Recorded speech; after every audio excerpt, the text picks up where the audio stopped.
수행의 목표는 어디에 있을까요? 불교에서 말하는 수행의 목적은 생사윤회에서 벗어나는 것이라고 합니다.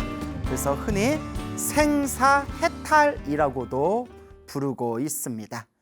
우리 중생들은 시작 없는 옛적부터 지금에 이르기까지 태어나고 죽고 태어나고 죽고 자기가 지은 업보 따라서 이 육도윤회, 지옥, 악귀, 축생, 아슈라, 인간, 천상세계를 자기가 지은 업보 따라서 생사윤회, 태어나고 죽음을 수레바퀴가 돌고 돌듯이 계속 반복하고 있습니다.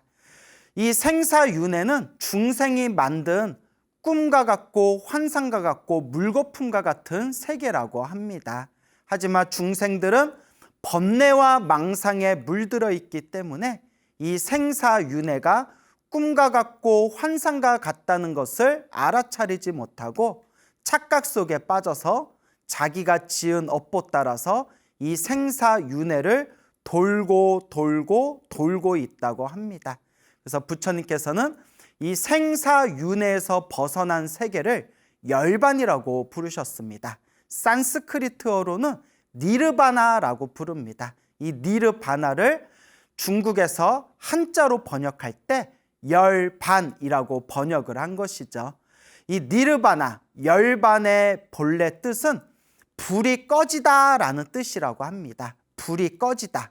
그래서 우리 불교에서는 우리 중생들의 번뇌와 망상, 탐욕과 성냄과 어리석음, 삼독의 불이 완전히 꺼지고 고요하고 편안한 그런 진리의 세계를 열반, 니르바나라고 부르고 있습니다. 그래서 부처님께서는 생사윤회에서 벗어나는 것, 그리고 영원한 행복의 세계, 영원한 최상의 진리의 세계인 열반에 드는 것, 이것이 바로 진정한 불교의 목적이다라고 경전에서 수없이 말씀을 하셨습니다. 그래서 부처님의 제자분들 중에서 모든 번뇌와 욕망이 소멸하여 이 생사윤회에서 벗어나신 거룩한 성자를 아라한이라고 부릅니다. 아라한. 그래서 부처님의 제자로서 모든 번뇌와 욕망이 사라진 거룩한 성자, 생사윤회에서 벗어난 거룩한 성자를 아라한이라고 합니다. 아라한을 또 이제 한자의 뜻으로 표기할 때 응공이라고도 표기를 합니다.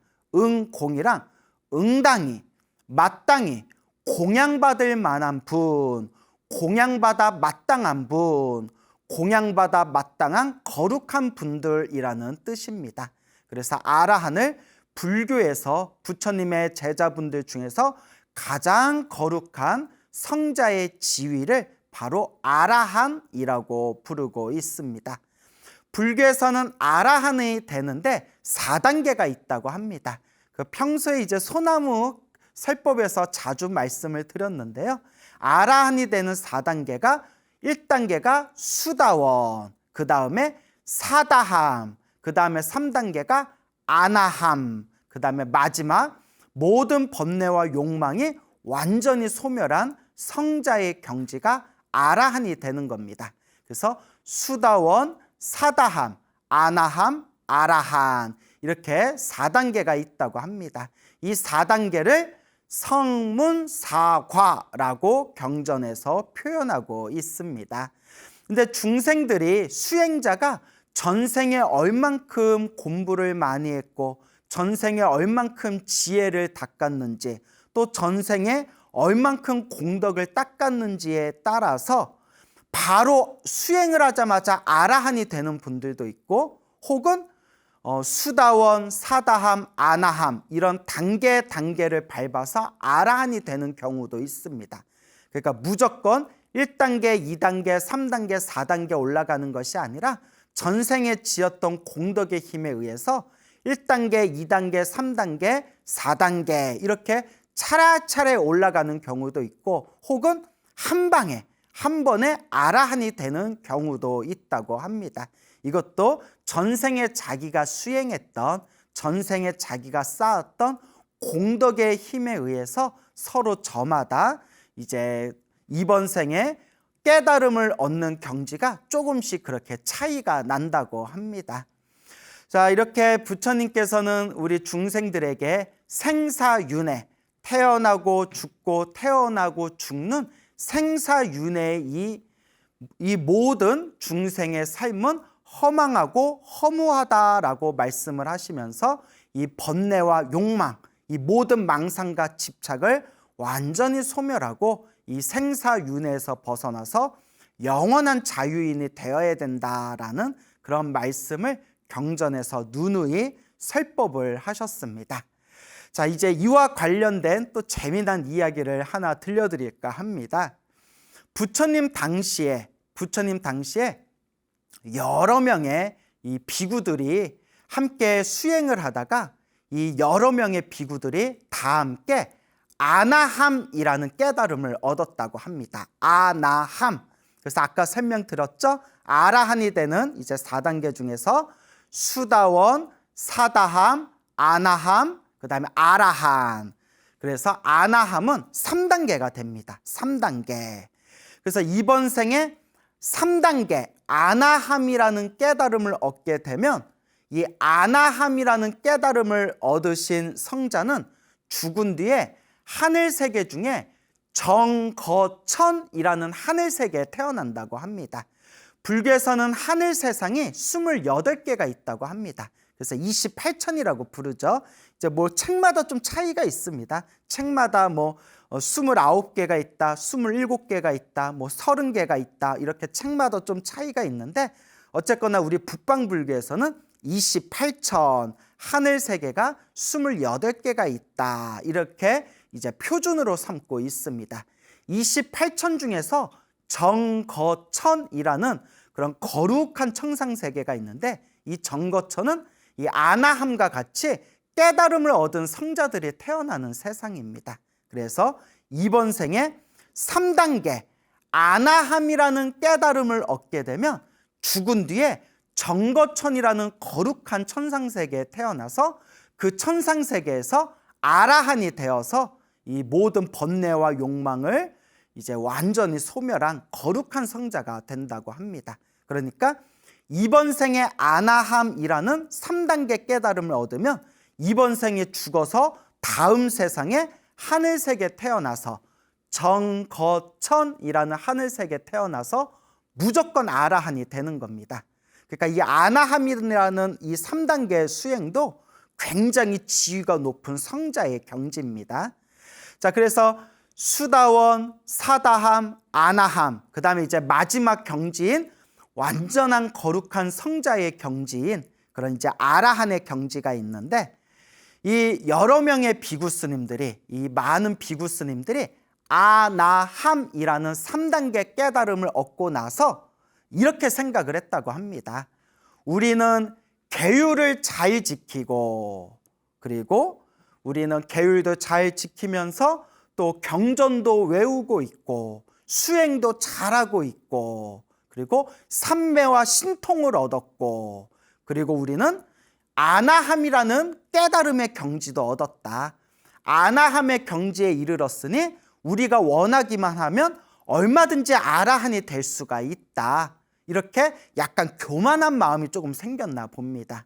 그래서 우리는 지금 계율도 잘 지키고 수행도 잘하고 있고 경전도 다 외웠고 깊은 삼매와 선정과 신통도 얻었고 더더구나 이번 생에 지금 아나함이라는 3단계의 깨달음까지 다 얻었다. 그러니까 우리가 조금만 노력하면 이번 생에 얼마든지 아라한도 될 수가 있을 것이다.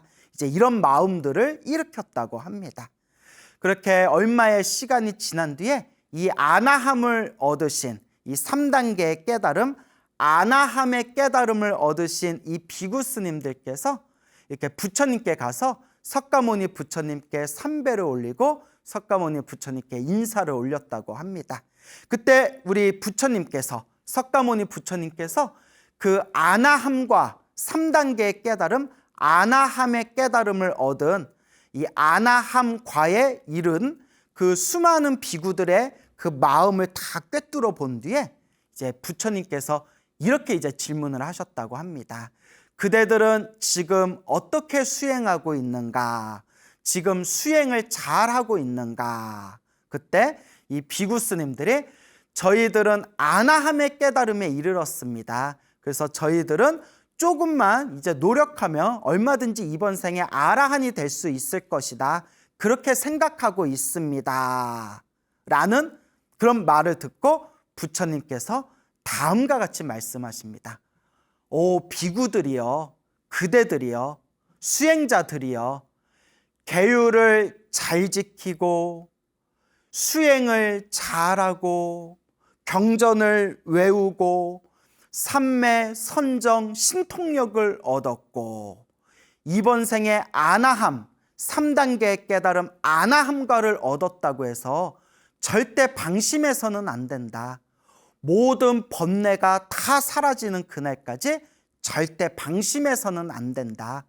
모든 번뇌와 욕망이 사라지고 나서야 진정한 행복, 영원한 행복을 얻을 수 있는 것이고 그렇게 모든 번뇌와 욕망이 다 사라져야 진정한 깨달음이요 수행의 완성에 이르렀다고 말할 수 있으리라 라고 부처님께서 그 비구들에게 간곡하게 설법을 하십니다. 그리고 부처님께서 다음과 같은 개송을 설하십니다. 계율을 지키고 고행을 하고 경전을 외우고 삼매를 얻고 조용한 곳에서 홀로 살면서 다른 사람들이 누리지 못하는 출가자의 기쁨을 누린다고 해서 대단하다고 생각하지 말라. 오 비구들이여, 번뇌를 다 없애지 못하고서 일이 끝났다고 방심하지 말아라 라고 부처님께서 간곡하게 이제 설법을 하셨다고 합니다. 이 말에 이제 자극을 받은 그 아나함과 3단계 아나함과에 이르른 수많은 비구 스님들이 이 부처님의 말씀에 큰 자극을 받고 더 열심히 수행을 해서 결국 이번 생에 거룩한 아라한이 되었다라는 그런 이야기가 지금까지 전해지고 있습니다. 그래서 이와 같이 우리 중생들 마음에는 정말 끈적끈적한 뿌리 깊은 번뇌와 망상, 욕망과 집착들이 있습니다. 그래서 우리 주변에 있는 사람들을 보면 공부를 조금 했다고 해서 수행을 조금 하고 마음이 조금 편안한 경지를 조금 맛봤다고 해서 혹은 그냥 자그마한 지혜라든가 자그마한 깨달음을 얻었다고 해서 마치 대단한 경지에 이르렀다.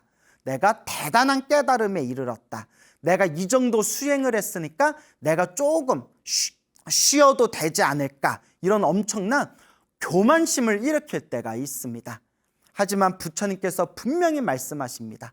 번뇌를 다 없애지 못하고서 이 번뇌와 욕망과 집착과 망상, 이 무명을 완전히 뿌리 뽑지 않고서 절대 방심하지 말아라.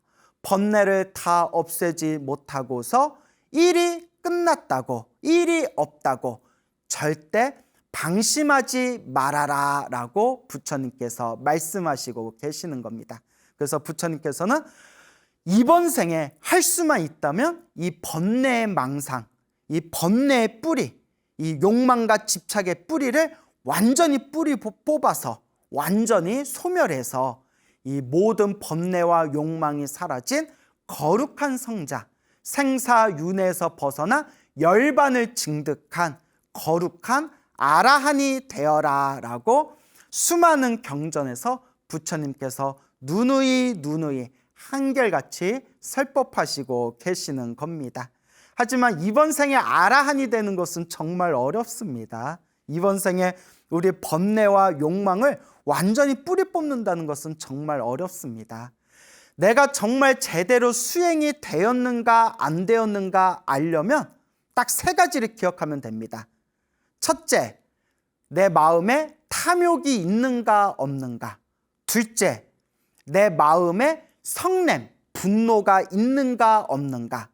셋째, 내 마음에 어리석음이 있는가 없는가. 그래서 탐, 진, 치, 삼독, 탐욕과 성냄과 어리석음이 있는가 없는가. 내 자신을 있는 그대로 바라보면 내 수행이 깊은지, 내 수행이 아직 부족한지를 얼마든지 우리가 객관적으로 살펴볼 수가 있습니다. 하지만 깊은 번뇌의 어리석음 속에 이 눈에 그냥 먹구름이 끼어버리면 마음 안에 탐욕과 성냄과 어리석음이 가득하면서도 마치 내가 대단한 깨달음을 얻은 것처럼 엄청난 착각과 엄청난 망상 속에 살아가는 그런 사람들도 제법 많습니다. 그래서 부처님의 가르침을 공부하는 우리 수행자들은 내 마음을 객관적으로 바라보면서 내 마음에 탐욕과 성냄과 어리석음이 있는가 없는가, 있는 그대로 바라보면서 탐욕과 성냄과 어리석음이 조금이라도 있다면 내 수행이 아직도 부족하구나라는 겸허한 마음으로 끊임없이 꾸준히 수행하면서 마음을 닦아야 됩니다. 그래서 불교에서는 적어도 아라하는 대야, 아라한의 경지에는 이르러야 탐욕과 성냄과 어리석음이 소멸한다라고 경전에서 이야기하고 있습니다. 그래서 우리가 이번 생에 아라한이 되는 것은 굉장히 어려운 일이지만 그래도 마음으로 항상 생사윤회에서 벗어나 탐진치, 삼독을 완전히 뿌리 뽑고 번뇌와 망상을 소멸하고 거룩한 그런 부처님의 제자가 되기 위해서 이 열반과 해탈과 깨달음을 얻기 위해서 수행하겠다라는 마음으로 꾸준히 마음을 닦으며 혹 이번 생에 아라한이 못 되었다 하더라도 이번 생에 공부한 그 수행의 씨앗이 우리 마음자리에 뿌리를 내리고 언젠가는 거룩한 깨달음의 열매로 활짝 꽃피우게 될 것입니다. 그래서 한결같은 마음으로 절대 내 마음에 속지 말고 이 탐욕과 성냄과 어리석음에 절대 속지 말고 오로지 부처님의 바른 깨달음을 얻기 위해서 지금 비록 우리가 부족한 존재지만 항상 목표를 잘 설정해서 우리가 올바르게 이렇게 수행을 해야 된다라는 것을 여러분들께서 마음에 잘 되새기시기를 바랍니다. 부처님 당시에 있었던 일입니다. 부처님 당시에 500명의 비구가 있었다고 합니다. 이 500명의 비구들이 안거에 들어서 하안거에 들어가지고 열심히 수행을 해서 499명의 비구들이 모두 다 그 하안거 동안에 아라한의 경지에 이르렀다고 합니다. 아라한의 경지, 모든 번뇌와 모든 욕망이 사라진 거룩한 성자의 경지, 아라한의 경지에 이르렀다고 합니다. 근데 500명 중에 499명은 아라한의 경지에 이르렀는데 그 중에 한 분의 비구 스님께서는 그 비구 스님은 아무런 깨달음을 얻지 못했다고 합니다. 어쨌거나 이 500명의 비구들이 500명의 비구 중에서 499명은 이제 아라한과를 증득하였고 이제 비구 스님 한 분은 아무런 그런 깨달음도 얻지를 못했는데 어쨌거나 이제 하안거를 끝나고 나서 500명의 이 비구 스님들이 부처님이 계신 사원에 가서 부처님께 이제 인사드리고자 부처님이 계신 사원으로 이렇게 이제 길을 걸어 나갔다고 합니다. 그렇게 부처님이 계신 곳에 이렇게 걷다가 때마침 이제 점심시간이 되었나 봅니다.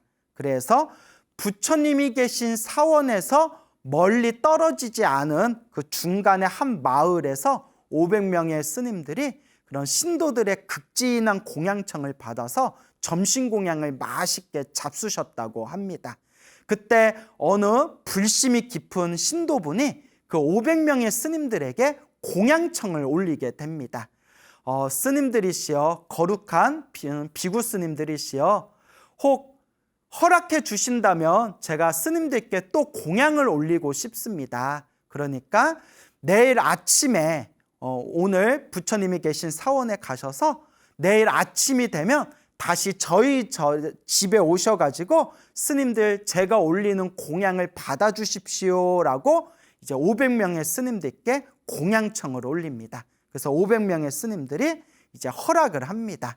예, 불자님, 저희가 오늘은 부처님이 계신 사원에 도착해서 부처님께 인사를 드리고 내일 아침에 우리 불자님의 집에 함께 와서 불자님께 공양을 받도록 하겠습니다 라고 이제 서로 약속을 하게 됩니다. 그래서 이렇게 500명의 스님들이 이제 그 마을에서 점심을 맛있게 이제 잡수시고 다시 이제 길을 걸어서 이제 부처님이 계신 사원에 도착하게 됩니다. 그래서 거룩한 석가모니 부처님 발 아래 절을 올리고 부처님께 한것 동안 이제 깨달음을 얻은 이제 그 아라한의 경지에 대해서 부처님께 이제 그 수행에 대해서 이제 점검을 받게 됩니다. 우리 부처님께서 499명의 스님들이 아라한과를 얻었다는 것을 이제 다 꿰뚫어 보시고 참으로 기뻐하면서 그 499명의 스님들을 크게 이제 칭찬을 하십니다. 그런데 그 500명 중에서 한 분의 스님은 아무런 깨달음을 얻지 못했다고 했지 않습니까? 그러니까 아라한이 되면 마음의 모든 번뇌와 망상이 사라집니다. 그리고 이 번뇌와 망상의 작용 중에는 질투라든가 시기심도 있습니다. 그러니까 우리 마음에 일어나는 질투심, 우리 마음에 일어나는 시기심도 번뇌와 망상의 작용입니다. 그래서 아라한이 되면 모든 번뇌와 욕망이 사라진 아라한이 되면 탐욕도 없고 성냄도 없고 어리석음도 사라지고 마음의 그런 번뇌의 감정인 질투심이나 시기심, 이런 질투심도 완전히 사라지게 됩니다. 그런데 그 500명 중에 그 깨달음을 얻지 못한 한 분의 비구 스님이 이제 깨달음을 얻지 못하고 우리 중생과 똑같은 그런 감정의 상태이다 보니까 마음에서 엄청난 그런 질투심이 일어나게 됩니다. 그래서 속으로 무슨 생각을 하냐면 부처님께서 저 499명의 아라한과를 얻은 저 비구들에게는 참으로 칭찬하고 기뻐하고 저렇게 좋은 이야기를 해주면서 아무런 깨달음을 얻지 못한 나한테는 아무런 관심이 없으시구나. 혼자 이런 망상을 일으킵니다. 부처님께서는 마음이 자비롭고 평등하시기 때문에 착한 사람이나 악한 사람이나 똑같이 평등하게 바라보신다고 합니다. 그리고 깨달음을 얻은 아라한이나 아무런 깨달음을 얻지 못한 일반 범부 중생이나 부처님은 자비심의 눈으로 평등하게 바라보신다고 합니다. 그런데 혼자 이제 망상에 빠져버린 겁니다. 이제 혼자 자기의 마음 속에 온갖 번뇌와 망상이 가득하다 보니까 혼자 질투심에 빠져가지고 우리 부처님께서 아라한과를 얻은 499명의 스님들한테만 칭찬하고 좋은 이야기 해주고 아무런 깨달음을 얻지 못한 나는 이렇게 거들떠도 보지 않는구나, 미워 막 이러면서 그렇게 이제 자기 혼자 망상에 빠져들게 됩니다. 그러면서 이 비구 스님이 어떤 생각을 하냐면, 그래, 나도 빨리 아라한이 되면, 빨리 아라한과를 얻으면 부처님이 나를 칭찬해 주시고 부처님께서 나에게 좋은 말을 해주시고 부처님께서 나에게 관심을 주실 것이다 라고 생각합니다. 그래서 이 비구 스님이 약간 애정 결핍증이 있었나 봐요. 애정 결핍이 있었는지 그 부처님한테 막 관심 받고 싶어서, 우리가 이런 걸 좀 관심 종자라고 부르지 않습니까? 그래서 애정 결핍이 있는지 약간 관종이었는지 이 비구 스님이 좋은 마음으로 중생을 제도해야 되겠다라는 마음으로 아라한이 돼야지라는 마음을 일으키는 게 아니라 나도 부처님한테 관심 받아야지라는 마음으로 나도 빨리 아라한이 돼야 되겠다, 이제 이런 생각을 일으키게 됩니다. 그래서 그날 이제 저녁에 이제 이 500명의 비구 스님들이 부처님께 이제 마지막 인사를 드리면서, 부처님, 저희는 내일 아침에 일찍 일어나서 오늘 어느 신도와 약속한 공양청에 가야 됩니다. 부처님, 내일은 저희들이 아침에 일찍 일어나서 저 마을에 가서 신도의 공양청을 받겠습니다 라고 이제 부처님께 말씀을 드리고 이제 작별 인사를 드립니다. 그러니까 부처님께서 그래 그와 같이 하거라라고 이제 헤어지게 됐는데, 그날 다른 499명의 스님들은 그 사원에 있는 방에 들어가서 잠을 자고 있을 때 저녁과 한밤중에 요 깨달음을 얻지 못한 요 비구 스님은 그런 어떤 질투심 혹은 부러움 혹은 부처님께 관심받고 싶은 그런 애정결핍의 마음 뭐 이런 게 막 뒤섞여 가지고 내가 빨리 아라한을 돼야지, 내가 빨리 아라한과를 얻어야지, 내가 빨리 아라한의 깨달음을 얻어야지, 이런 욕심으로 이제 밤에 이제 수행을 했다고 합니다. 근데 밤에 앉아서 수행하려니까 너무 졸린 거예요. 너무 이렇게 졸음이 쏟아지다 보니까, 그래서 우리 불교 명상 중에 앉아서 하는 명상을 좌선이라고 부르고요, 이렇게 걸으면서 하는 걷기 명상이 있습니다. 천천히 이렇게 한 발자국 한 발자국 걸으면서 내 몸과 마음을 관찰하는 걷기 명상이 있는데, 이 걷기 명상을 이제 우리 한문 불교에서는 경행이라고 표현합니다. 경행. 그래서 이 경행을 하면서 걷기 명상을 하면서 이렇게 수행을 했는데, 너무나 한밤중에 너무나 막 새벽에 졸음이 쏟아져 오는 거예요. 너무 졸음이 쏟아지다 보니까 졸음에 빠져가지고 비틀비틀 걷다가 그만 발을 헛디뎌서 꽈당 하고 넘어졌는데, 발이 걸려가지고 꽈당 하고 넘어질 때 그때 그만 다리가 부러지고 맙니다. 그러니까 졸음 속에서 꾸벅꾸벅 졸면서 억지로 이렇게 걷기 명상을 하다가 발을 실수로 발이 걸려가지고 아마 크게 넘어졌나 봅니다. 그러니까 넘어지면서 다리가 똑 하고 부러져 버린 거예요. 그러니까 재수 없는 사람은 뭐 뒤로 넘어져도 코가 깨진다 뭐 이런 속담이 있지 않습니까? 그러니까 뭔가 재수가 없으려니까 그냥 발이 걸려서 넘어졌는데 아이고 그냥 다리뼈가 똑 하고 부러져 버린 거예요. 너무 안타깝죠. 너무 아파가지고 뼈 부러지면 당연히 아프지 않습니까?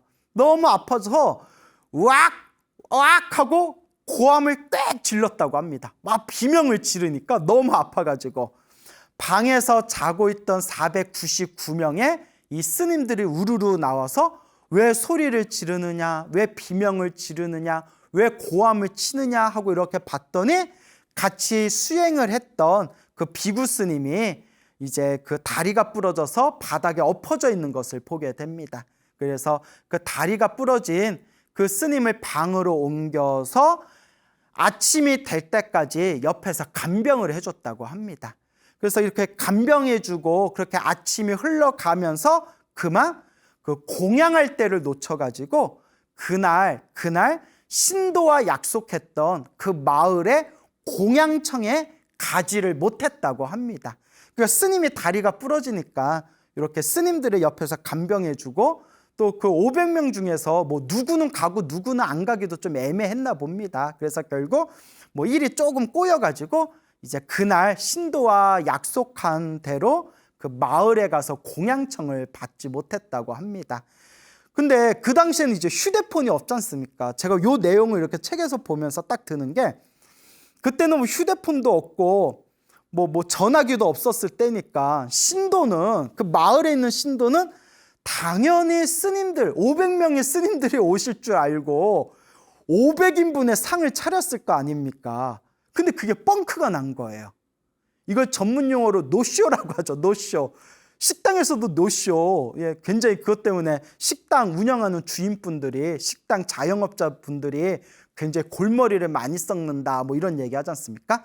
여러분, 노쇼는 절대 안 됩니다. 여러분, 우리가 불자가 돼서 다른 사람들에게 절대 민폐를 끼쳐서는 안 됩니다. 그러니까 여러분, 예약해 놓고 뻥크 내는 짓을 절대 우리가 하지 말아야 된다라는 그런 생각이 드는데, 제가 지금 이런 얘기를 왜 하는지 모르겠어요. 갑자기 이야기가 이상한 데로 흘러가 버렸네요. 자, 어쨌거나 500명의 비구 스님들이 이제 그 다리가 부러진 그 스님 때문에 아침에 일이 좀 꼬여가지고 결국은 그 마을의 공양청을 가지 못했다고 합니다.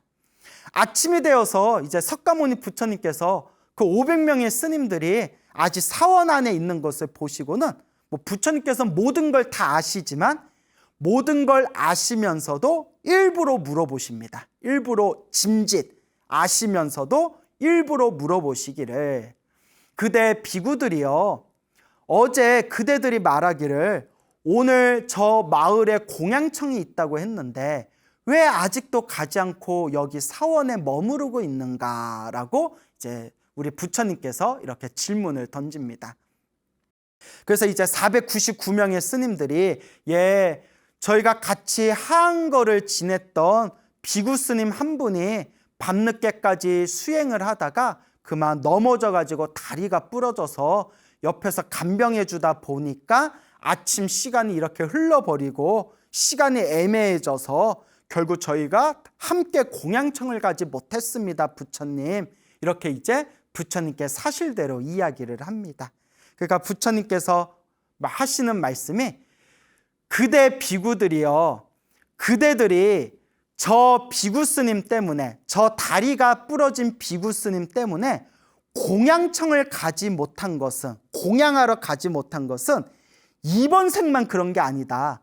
머나먼 과거 전생에도 저 다리가 부러진 비구 스님 때문에 그대들이 저 공양을 받지 못했던 적이 머나먼 과거 전생에도 있었다라고 이제 부처님께서 말씀하십니다. 그때 요 500명의 이제 이 비구들이 부처님께 부처님 저희들이 자세히 듣기를 원합니다. 자세히 말씀해 주십시오라고 부처님께 법을 청합니다. 그래서 부처님께서 이제 아주 머나먼 그 과거 전생 이야기를 들려주시게 됩니다. 부처님께서 하시는 말씀입니다. 부처님께서 말씀하시기를 머나먼 과거 전생에 사람들에게 존경받는 아주 유명한 스승이 있었다고 합니다. 아주 유명한 스승이 있었는데 이 유명한 스승에게는 존경받는 유명한 스승에게는 500명의 제자가 있었다고 합니다. 그래서 500명의 제자들이 그 스승 밑에서 이제 학문을 닦고 있었는데 이 스승이 500명의 제자들에게 자, 저 산에 가서 이제 땔감으로 쓸 수 있는 땔나무를 좀 가져오너라라고 이제 500명의 제자들에게 이제 심부름을 시킵니다. 그래서 이 500명의 제자들이 다 함께 산에 올라가서 이제 땔감으로 쓸 수 있는 이제 땔나무를 이제 주스러 다니는데 그때 어느 한 명의 게으른 제자가 있었다고 합니다. 500명의 제자 중에 한 명의 게으른 제자가 있었는데 이 게으른 제자가 나무 밑에 그늘 아래에서 그냥 이렇게 이제 눈을 감고 잠에 들었다고 합니다. 그래서 다른 499명의 제자들은 열심히 이제 땔나무를 이제 모아가지고 이렇게 내려올 때 저 나무 밑에서 게으른 제자가 꾸벅꾸벅 졸고 있으니까 다른 제자들 지나가면서 발로 툭툭 쳤다고 합니다. 야야 일어나 이러면서 이제 발로 툭툭 쳤겠죠.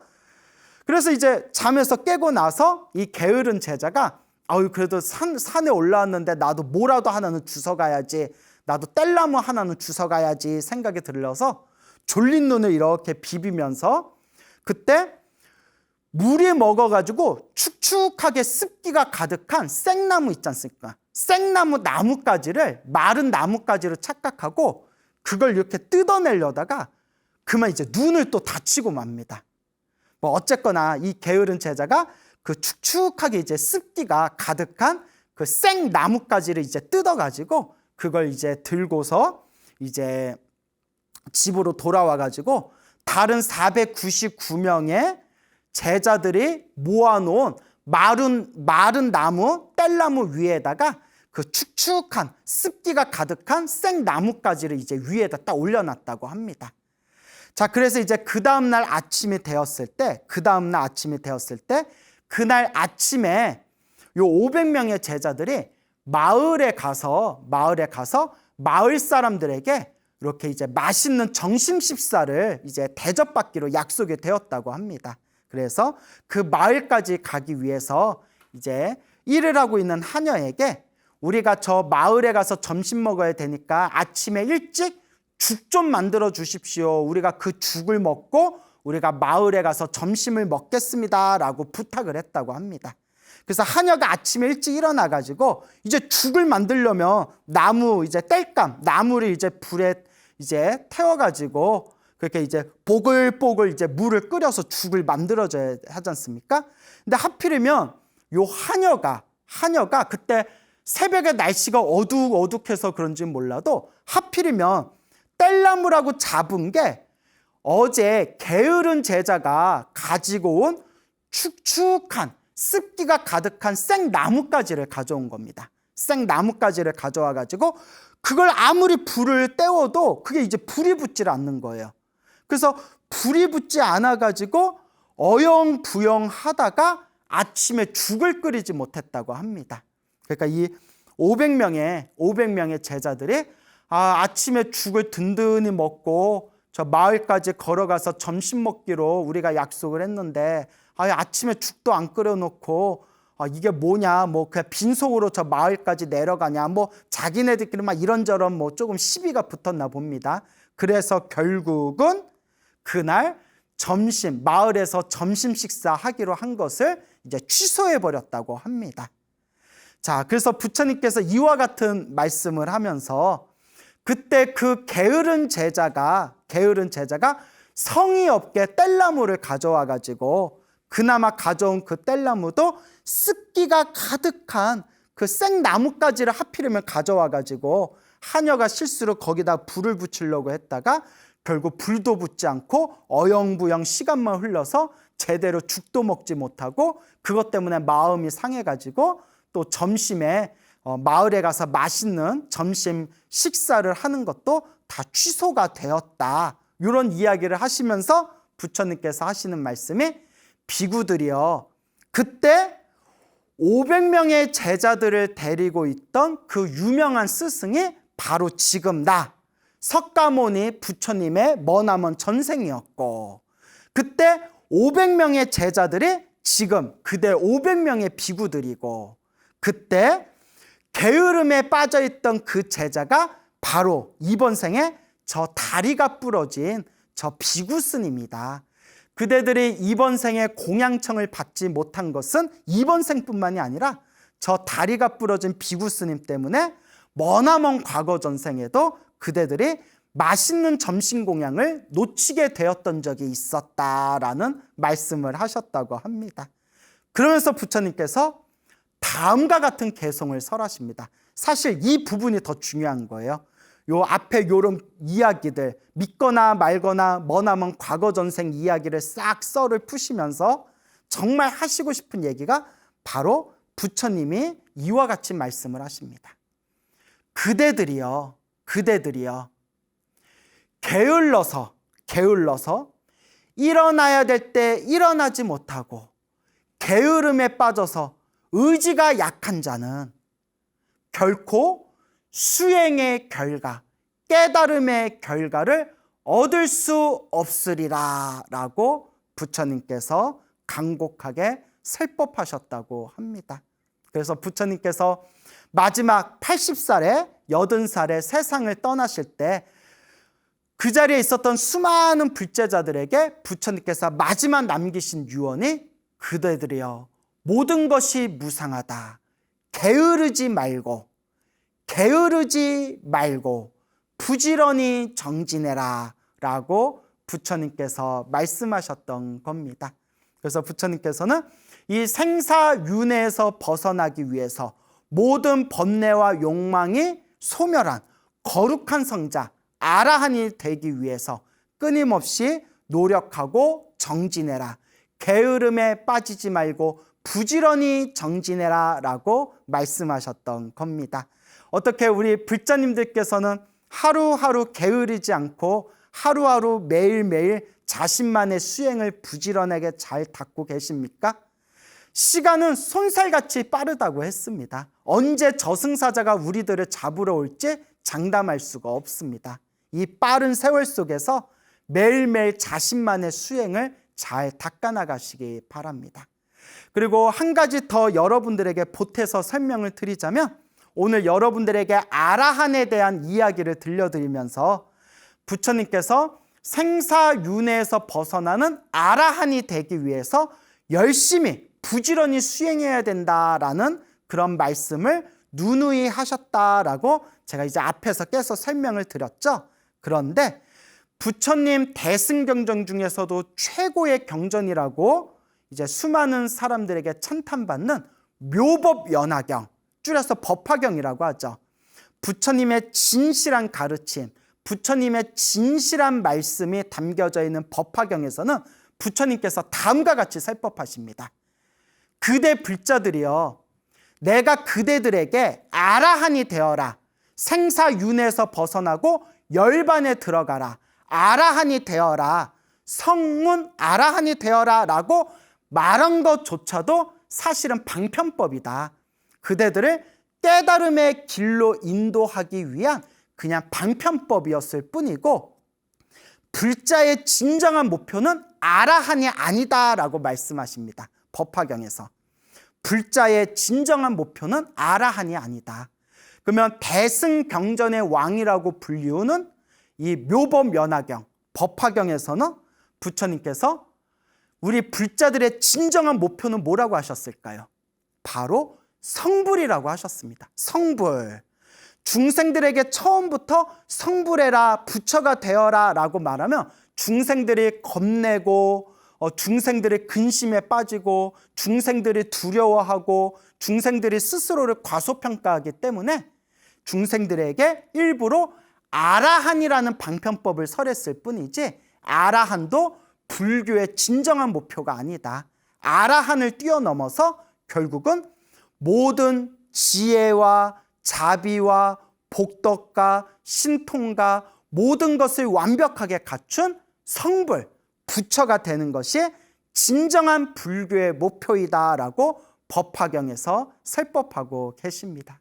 그래서 우리 대승불교의 법맥을 잇고 있는 우리 이 한국불교의 불자분들께서도 이제 항상 우리가 마음속에 부처님의 가르침을 공부하면서 거룩하신 부처님, 모든 중생 다 함께 성불하겠습니다. 모든 중생 다 함께 부처님 되겠습니다. 라는 이 발언을 항상 마음에 되새기시기를 바랍니다. 그래서 우리 불자님들도 항상 법회가 끝난 뒤에 서로 인사하면서 뭐라고 인사하죠? 성불하세요 라고 인사하지 않습니까? 이 성불이야말로 우리 불자들이 이루어야 할, 성취해야 할 가장 최상의 목표가 바로 이 성불, 일체 모든 중생이 다 함께 성불하는 것이다 라고 법화경에서 설법하고 계십니다. 그래서 항상 우리 한국불교의 불자님들 매일매일 수행하시고 매일매일 염불하시고 매일매일 복과 선업과 공덕을 닦으면서 모든 중생 다 함께 성불하여 지이다라는 이 거룩한 이 발언을 마음에 늘 되새기고 늘 발언하시기를 바랍니다. 여러분, 그 부처님 경전에 보면 이런 말씀이 있습니다. 부처님의 가르침은 마치 비와 같다. 하늘에서 내리는 비와 같다.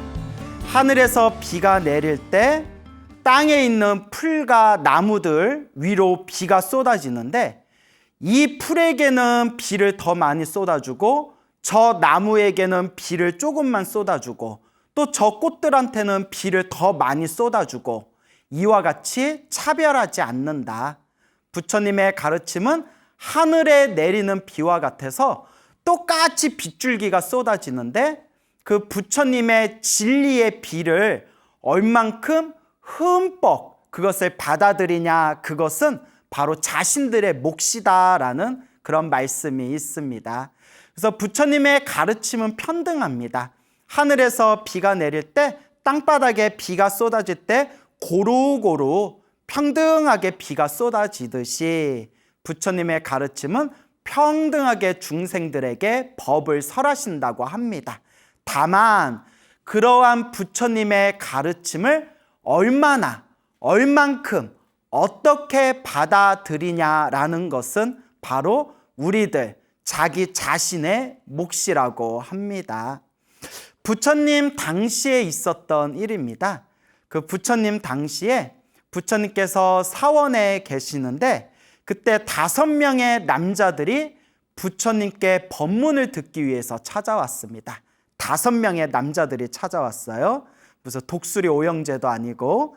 자, 5명의 남자들이 찾아와서 부처님께 법문을 청하였고 부처님 앞에 삼배를 올리고 난 뒤에 한쪽에 가지런히 5명의 남자들이 앉았습니다. 그래서 부처님께서 그 5명의 남자들에게 평등하게 누구는 더 낫다, 누구는 더 못하다, 누구는 지위가 더 높다, 누구는 지위가 낮다, 이러한 구별 없이 평등하게 5명의 남자들에게, 이 5명의 신도들에게 부처님께서 법문을 해 주셨습니다. 부처님께서 한창 법문을 하고 있는데 이 거룩한 부처님의 법문이 울려 퍼지고 있는데 이 5명의 남자들이 제각각 서로 다른 모습을 취하고 있는 겁니다. 남자 한 명은 부처님 앞에서 계속 꾸벅꾸벅 이렇게 잠을 자고 있었고, 한 명은 잠을 자고 있었고, 또 옆에 있는 한 명은 자꾸 손가락으로 이렇게 땅을 파더랍니다. 부처님께서 법문하고 있는데 이렇게 손가락으로 땅을 자꾸 파면서 딴짓을 하고 있고, 그리고 또 3번째 남자는 나무에 가가지고 나무를 막 흔들고 있는 겁니다. 부처님이 법문하고 있는데 막 나무를 흔들고 있어요. 나 같으면 기분 나빠서 법문 못할 것 같은데 막 나무를 흔들고 있고, 또 이제 4번째 남자는 부처님이 법문하시는데 법문을 하시든가 말든가 그냥 하늘을 보면서 가만히 하늘만 쳐다보고 있더래요.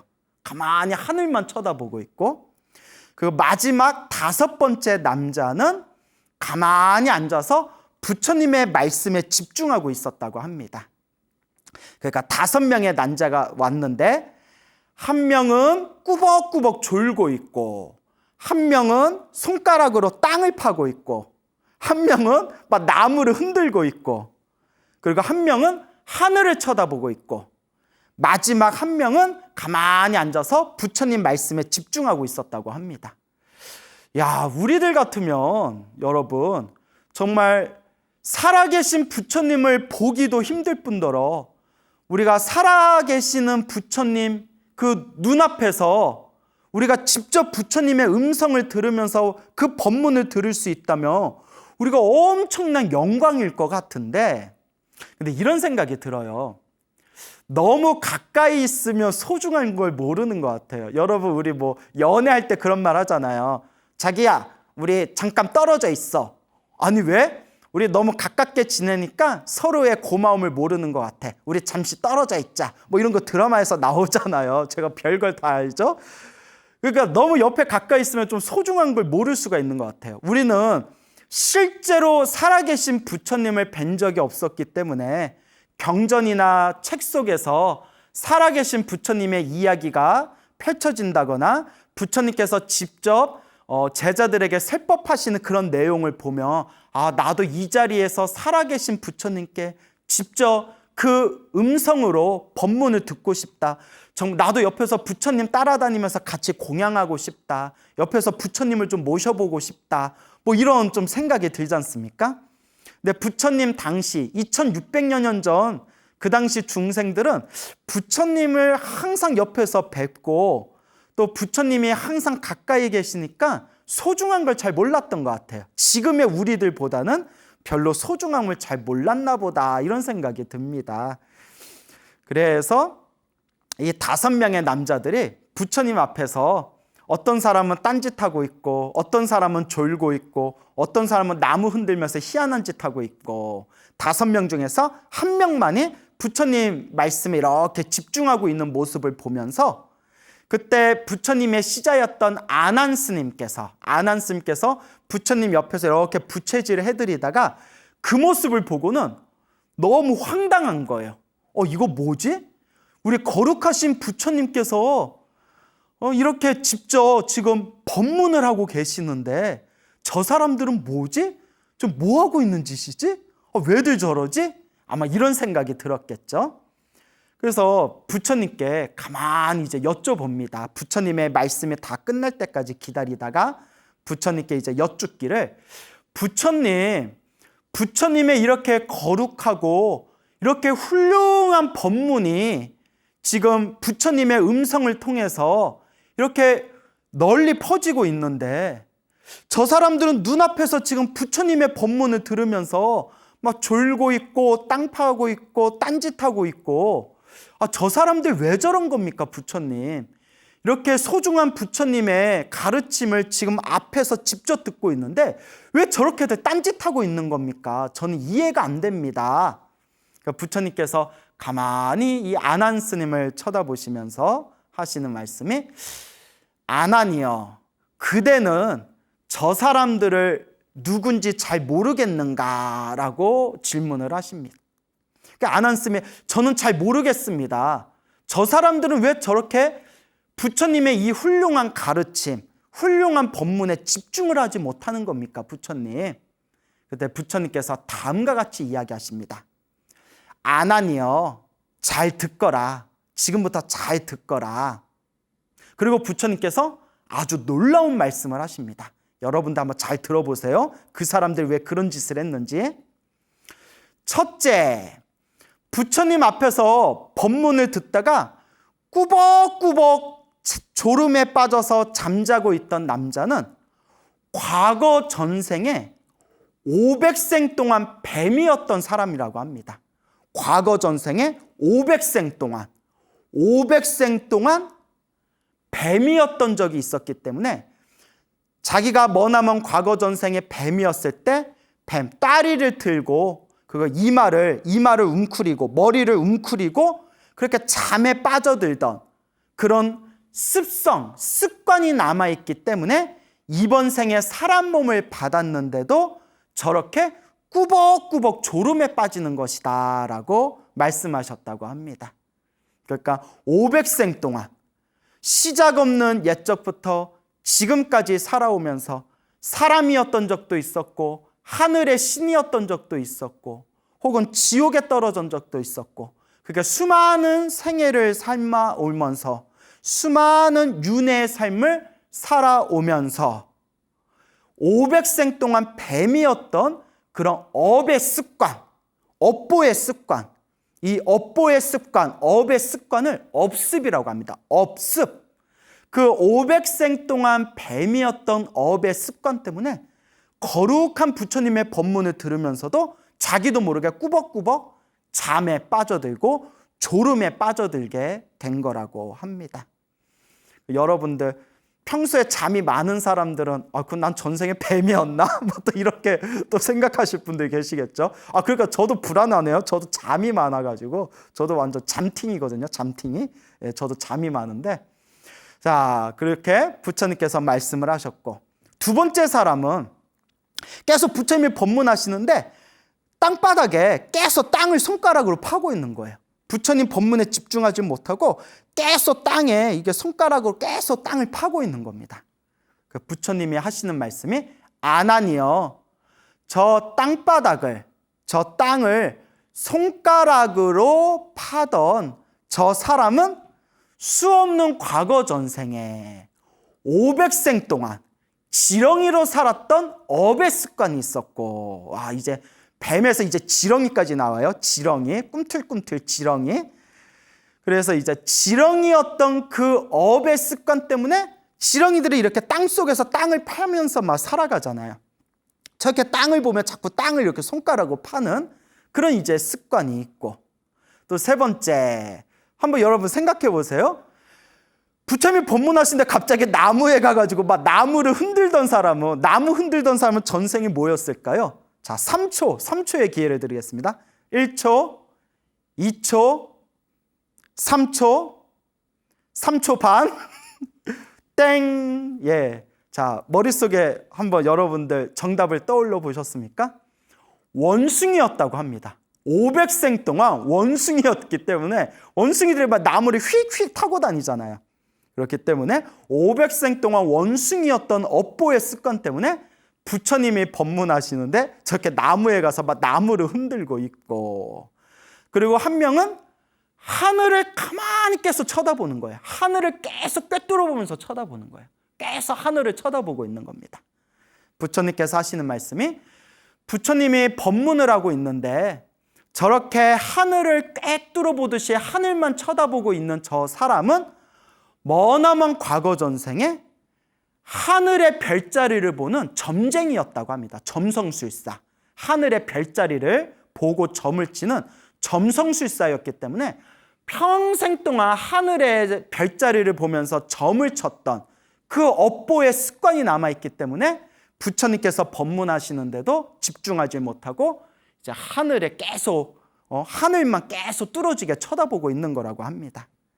그리고 마지막으로 부처님의 말씀에 집중하고 있었던 그 남자는 수없는 과거 전생에서부터 바라문이었다고 합니다. 바라문은 인도 카스트 제도의 가장 꼭대기인 브라만을 이제 한문으로 바라문이라고 하는데, 일종의 이제 종교의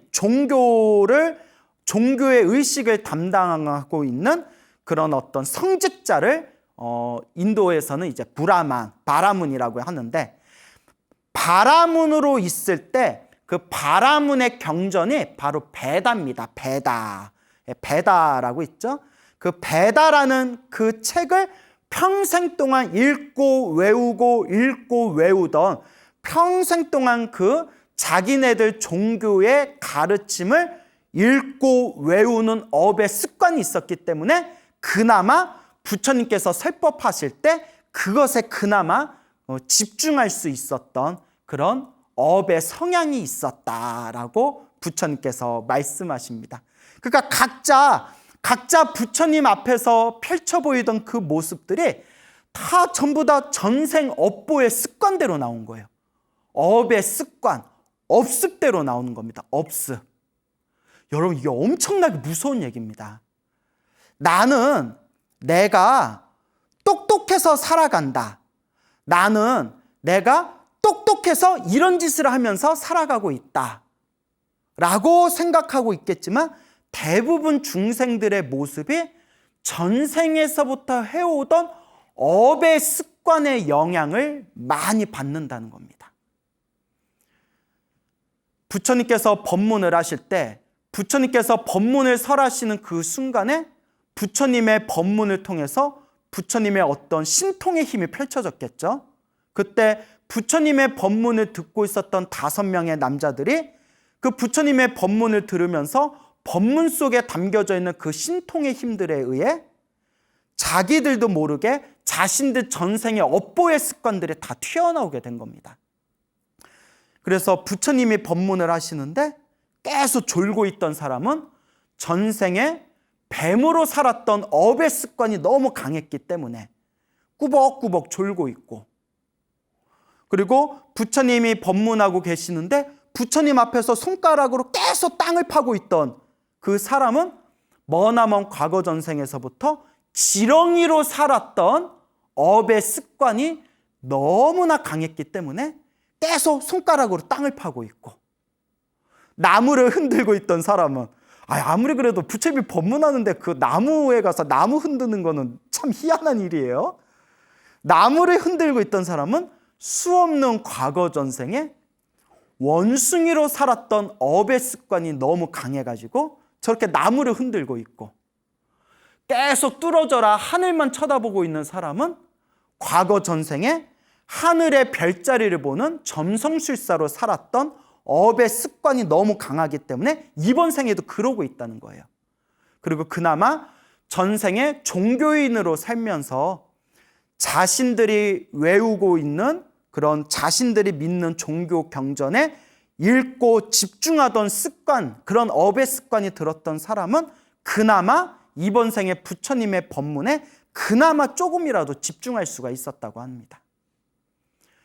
나는 내가 똑똑해서 이렇게 살아가고 있다라고 우리는 생각하고 있겠지만 알고 봤더니 다 전생 업의 습관이더라. 너무 소름 끼치지 않습니까? 그러니까 저도 불현듯 그런 생각이 듭니다. 제가 어디 가면 머리 총명하다, 머리 똑똑하다는 얘기를 많이 듣거든요. 제 입으로 얘기하니까 굉장히 민망하네요. 근데 이제 제 말이 아니라 주변의 스님이나 이렇게 어른 스님들이 저보고 야 광우야 넌 좀 총명하다 이런 얘기를 많이 들었거든요. 근데 제가 학교 다닐 때는 정말 공부를 못했어요. 공부를 안 했고 관심도 없었고 또 공부를 못했어요. 실제로 아주 못했습니다.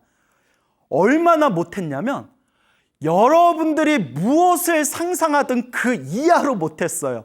창피해서 내 입으로 얘기할 수가 없을 정도예요. 그래서 아무 미련 없이 어린 나이에 아무 미련 없이 출가할 수가 있었거든요. 도저히 내 머리로 바깥에 사회생활 해봤자 먹고 살기 힘들겠다라는 걸 어렸을 때 벌써 직감을 한 거예요. 너무 공부를 못했는데 절에 왔는데 절에 와서 부처님 경전을 보면 쏙쏙 이해가 되는 거예요. 그러니까 저를 가르쳐 주셨던 어른 스님께서도 감탄하실 정도로 부처님 경전이 쏙쏙 이해가 잘 되는 거예요. 그러니까 제가 머리가 엄청 좋아서 그런 게 아니라 학교 다닐 땐 공부를 엄청 못했거든요. 근데 절에 오니까 부처님 경전이 너무 이해가 잘 되는 거예요. 전생에도 스님이었거나 전생에도 불교 공부를 했기 때문에 그 업의 습관이 있어서 전생에서도 불법을 공부했던 업의 습관이 있어서 어린 나이에 그냥 아무렇지도 않게 자연스럽게 머리 깎고 출가할 수가 있었고 머리 깎고 출가하면서 부처님의 경전을 공부하면서 빨리빨리 이해되어질 수 있는 그런 전생에서 넘어온 저만의 아마 업의 습관이 있었던 것 같아요. 물론 이제 좋은 것만 있는 건 아니에요. 좋은 것만 있는 거 아니에요. 잠도 많고 체력도 좀 약하고 그리고 뭐 밥도 더럽게 많이 먹고 뭐 하여튼 이렇게 또 저만의 단점들이 있거든요. 그러니까 장점이든 단점이든 알게 모르게 내 전생의 업의 습관이 지금의 내 모습에 영향을 미친다는 거예요. 근데 이거는 저만의 생각이 아니라 부처님 경전에도 나오는 내용이고 큰 스님들도 이런 말씀을 많이 하세요. 업습대로 살아간다. 업의 습관대로 살아간다. 다 업습이다라는 표현을 사용합니다. 저 어느 선배 스님이 계셨는데 이 선배 스님이 출가하기 전에 취미가 국궁이었대요. 국궁이라고 아세요? 활 쏘는 거예요. 옛날 우리 조상님들이 사용하던 활 쏘는 거. 근데 여러분 뭐 골프 치는 사람이 있고 야구하는 사람이 있고 뭐 낚시하는 사람이 취미는 있어도 이렇게 활 쏘는 거 취미 갖는 거는 드물잖아요. 차라리 뭐 격투기를 배우는 사람은 있더라도 이렇게 활 쏘는 거 취미로 하는 사람은 드물지 않습니까? 근데 이 스님은 출가하기 전에도 이상하게 그 활 쏘는 모습을 보고 너무나 확 매료가 돼가지고 출가하기 전에도 이렇게 국궁이라고 해가지고 활 쏘는 취미를 가지고 계셨대요. 그러다가 이제 2년이 돼서 머리 깎고 출가하셨는데 출가하시고 세월이 제법 지난 뒤에 그 옛날 습관들이 다시 떠오르면서 가끔씩 이렇게 그 국궁, 활 쏠 수 있는 그 활터에 가가지고 가끔씩 뭐 한 달에 뭐 한 두세 번 정도 이렇게 활을 쏘면서 이렇게 취미 생활을 가지셨대요.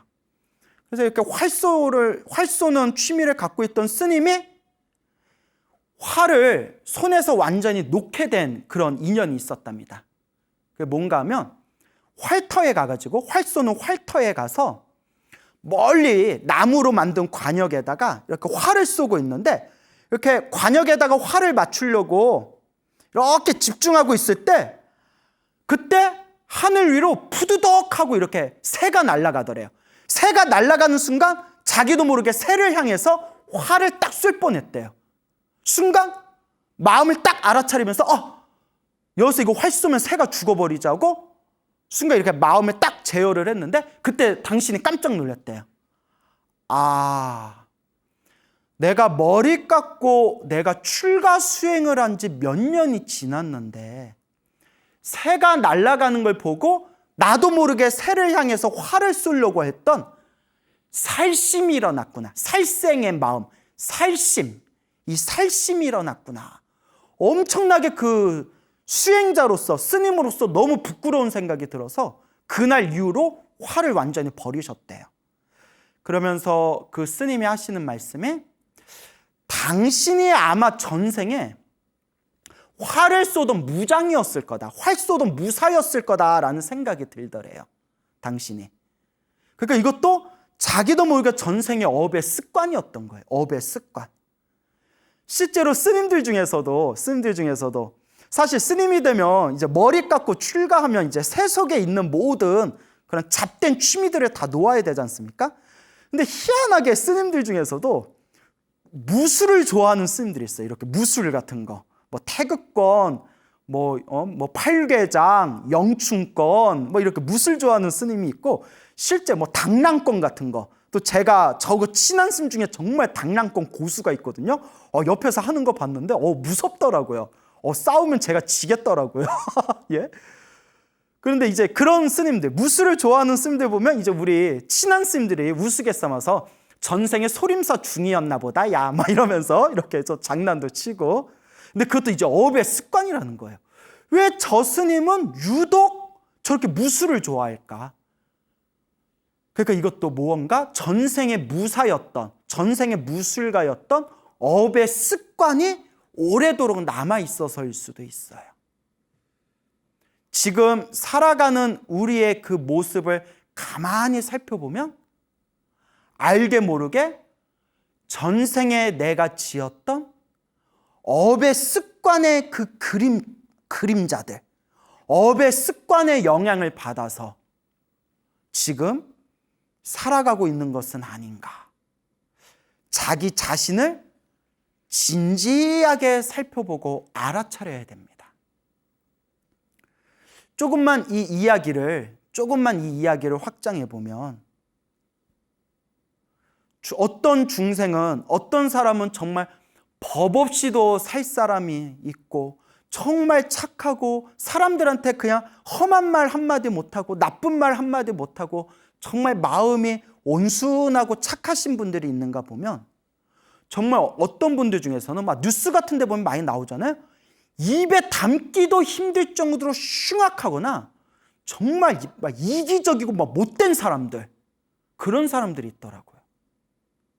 그 뉴스에 보면 막 갑질 사건 있잖아요. 막 갑질 사건, 막 사람들 막 때리고, 사람들 막 해치고, 막 사기치고, 자신의 욕망만을 추구하는 사람들. 그런 것도 업의 습관이 아닐까라는 생각이 듭니다. 이 업의 습관을 바꾸어 나갈 수 있는 것, 지금 이 순간 내 마음을 알아차리고 나쁜 업의 습관에서 점점 더 좋은 업의 습관으로 바꾸어 나간다는 것, 그게 바로 불교의 수행입니다.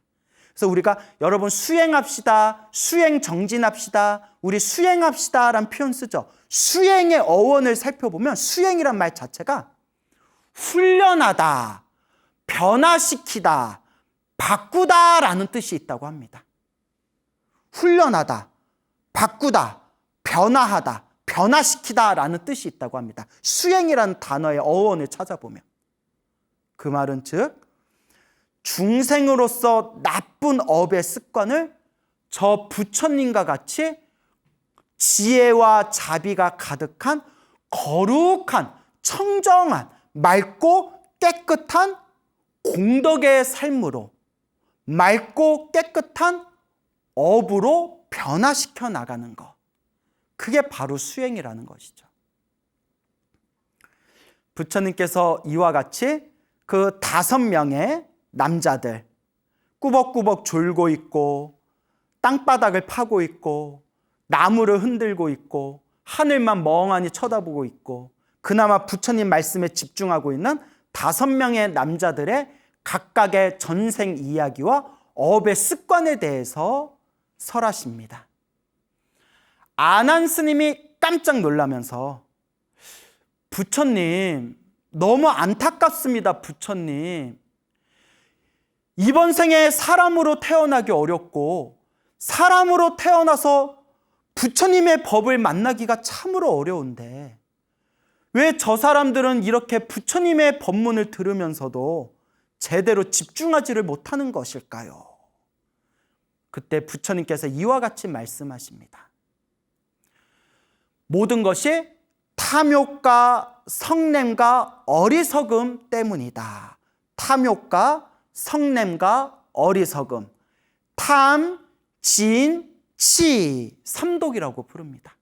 탐욕과 성냄과 어리석음이라는 세 가지 독, 번뇌의 세 가지 독, 삼독에 물들어서 중생들은 사람으로 태어나기도 어렵고, 사람으로 태어나도 부처님 법을 만나기가 어렵고, 부처님 법을 만나도 탐진치 삼독에 물들어 있으며 부처님 법을 만나도 올바로 닦기가 어렵다라고 말씀하시는 겁니다.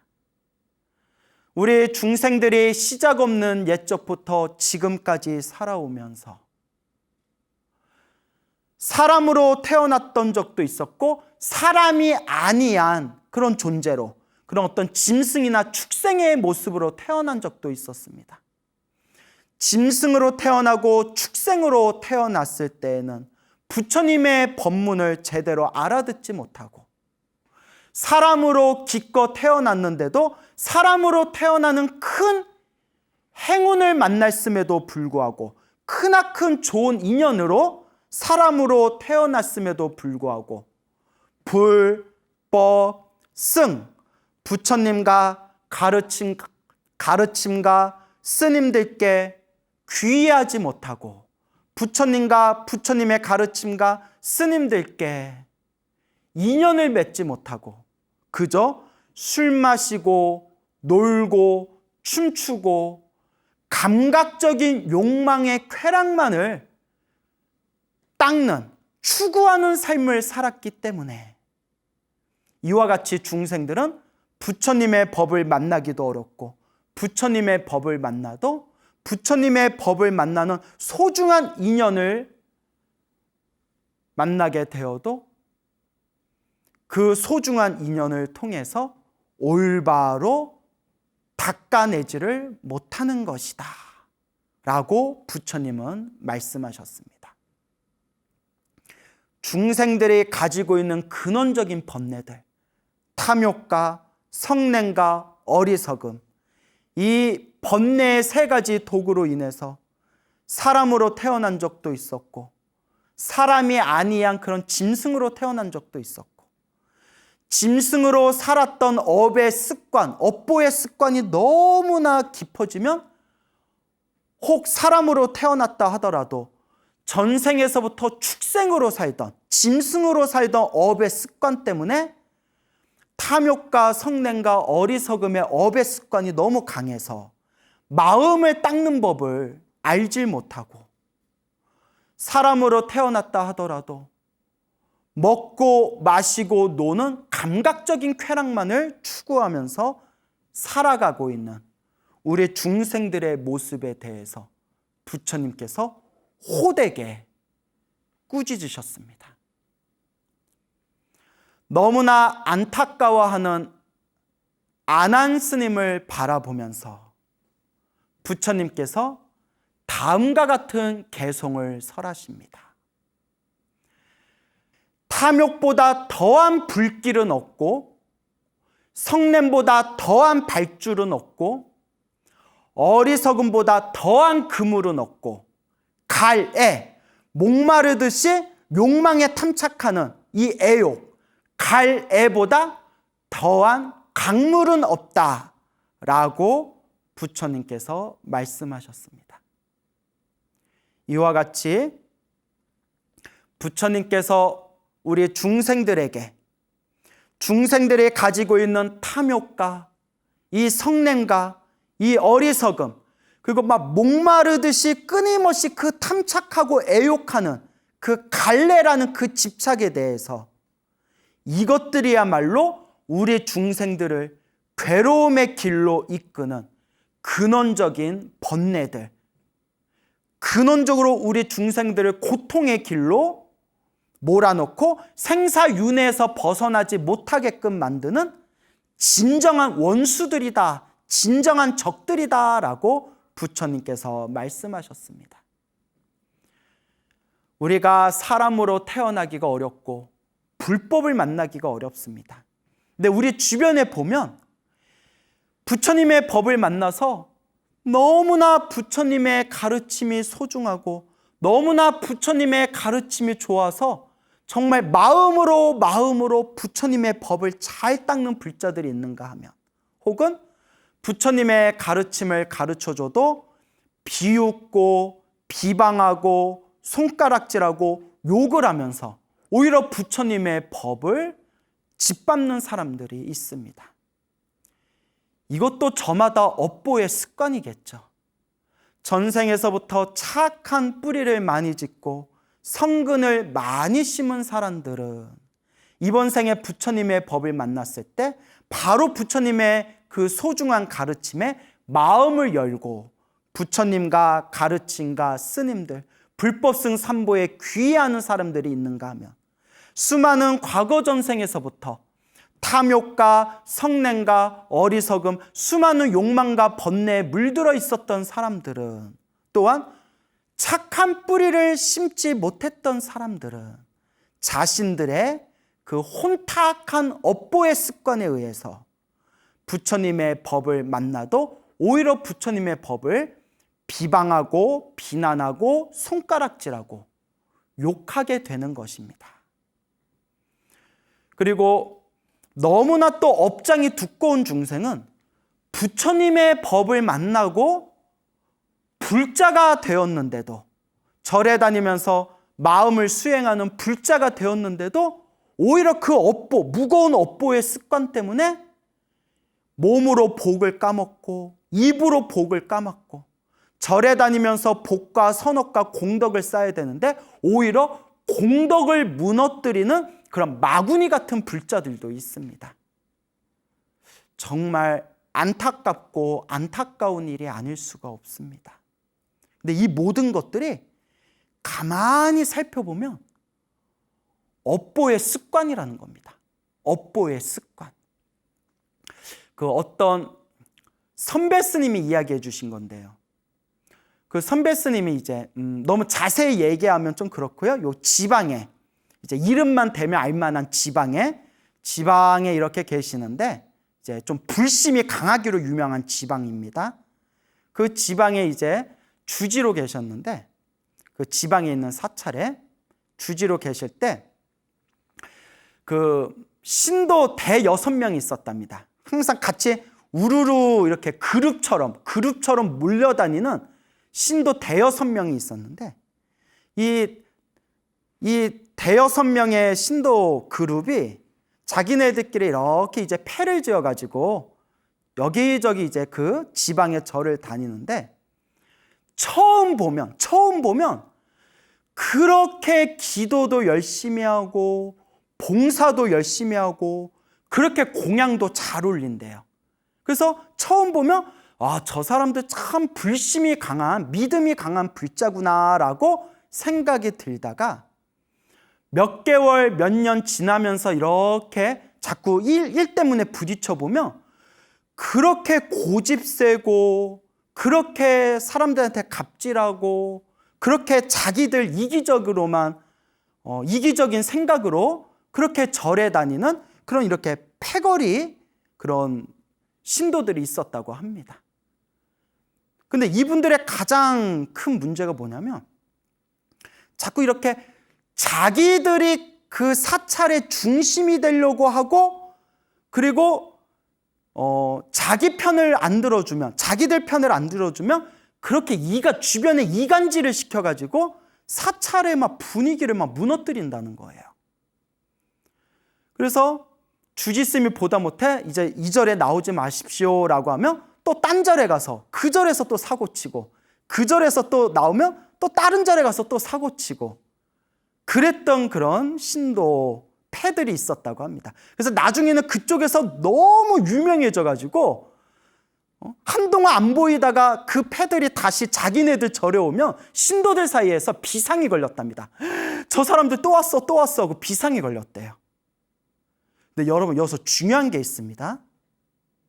정말 무서운 거는, 그렇게 주변의 스님들이나 그렇게 주변에 신도들이 그러지 말아라라고 아무리 좋게 이야기해줘도 자기들 잘못을 모른대요. 자기들 잘못을 절대 모른대요. 그런 옛적 이야기를 선배 스님이 해주면서 그것도 업습이다. 업의 습관이다. 전생에 어떤 삶을 살아왔길래 저렇게 뼛속까지 저런 업의, 나쁜 업의 습관이 들었을까라고 그렇게 안타까워 하시던 선배 스님의 말씀이 떠오릅니다. 근데 여러분 중요한 게 있어요. 제가 이제 이런 무거운 이야기를 드리는 거는 남 얘기가 아니에요. 누구 얘기죠? 우리 얘기, 우리를 반성해 보자는 얘기예요. 나를 반성해 보고 우리를 반성해 보자. 나는 사찰에 다니면서 항상 신도들과 부딪히는 트러블 메이커가 아닌가. 트러블 메이커니까 갑자기 옛날 노래가 생각나네요. 트러블 메이커가 아닌가. 나는 사찰에 다니면서 항상 내 고집과 내 주장으로 모든 것을 내가 다 하려고 하지는 않았는가. 나는 절에 다니면서 마음 닦고 수행하는 것에 목적을 두지 않고 막 사람들한테 관심 받고 싶고 사람들한테 애정받고 싶은 그런 욕망으로 절에 다니지는 않았는가. 나는 절에 다니면서 막 그 법당의 자리 때문에 막 텃세 부리면서 사람들하고 싸우고 다투고 내 마음에 들지 않는 사람이 있으면 뒤에서 이간질하고 뒤에서 헌담하고 뒤에서 비방하고 내가 사찰을 다니면서 정말 복과 선업과 공덕을 짓기 위해서 사찰을 다녔는지 아니면 나도 모르게 알게 모르게 나도 몸과 말과 생각으로 오히려 볶아 먹으면서 절에 다니지는 않았는지 정말 이 무거운 주제를 남을 보는 게 아니라 내 자신을 한번 살펴봐야 됩니다. 내가 이렇게 살면 안 되지. 내가 복과 선업과 공덕을 짓기 위해서 마음을 닦기 위해서 사찰에 다니면서 부처님의 가르침을 공부하는 것이지 내가 내 욕망과 내 이기심 때문에 사찰에 다니는 것이 아니지. 우리가 스스로 살펴봐야 된다는 겁니다. 근데 여러분 스스로가 스스로를 살펴서 부끄럽다. 내 지난날이 부끄럽다. 내가 이렇게 살면 안 되는데 라고 생각하면 그나마 나은 사람들이에요. 아까도 말씀드렸지만 정말 업장이 두꺼운 사람들은 남들이 봐도 내가 문제인데 정작 나 자신은 내가 문제라는 걸 몰라요. 그래서 옛날 큰 스님이 해주신 말씀이 기억납니다. 광우야, 예 스님, 너는 앞으로 어떻게 살 거냐? 예 스님, 세세상행 보살도, 세세생생 항상 보살도를 행하겠습니다. 그 큰 스님이 이렇게 웃으시면서 보살도는 둘째치고 주변에 민폐나 끼치지 말아라 이러시더라고요. 예? 보살도니 뭐니 거룩한 건 둘째치고 대중생활하면서 주변 사람들에게 민폐만 끼치지 않아도 이번 생에 난 사람이다. 이 말법 시대에 정말 난 사람이다.